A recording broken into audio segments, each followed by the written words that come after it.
மாதம் தன் மகனுக்கு மரணம் ஏற்படும் அளவுக்கு காயம் விளைவித்ததாக குற்றச்சாட்டப்பட்ட பெண்ணுக்கு அம்பாங் மஜிஸ்ட்ரேட் நீதிமன்றம் நேற்று 3 ஆண்டுகள் சிறை தண்டனை விதித்தது. 25 வயதுடைய அந்த பெண்ணுக்கு 2 ஆண்டுகள் நன்னடத்தை பிணையும் விதிக்கப்பட்டிருக்கிறது.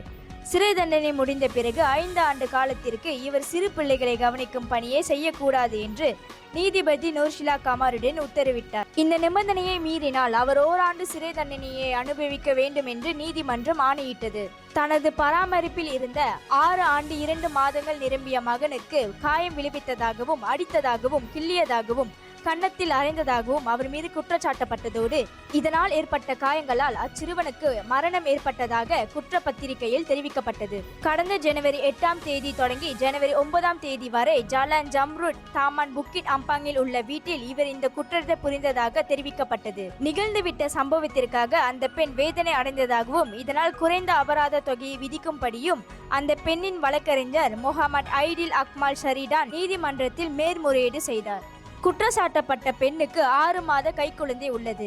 இவர் தற்போது விவாகரத்து பெறும் நிலையில் உள்ளார். இனி இது போன்று செய்ய மாட்டேன் என்று அவர் உறுதி அளித்திருப்பதாக வழக்கறிஞர் கூறினார். தன் மகன் மூச்சு விடாமல் இருப்பதை கண்டதும் அவரே ஆம்புலன்ஸ்க்கு தொடர்பு கொண்டு உதவி கேட்டிருக்கிறார் என்று வழக்கறிஞர் சொன்னார். இந்தியர்களின் இதய குரல் மக்களோசை.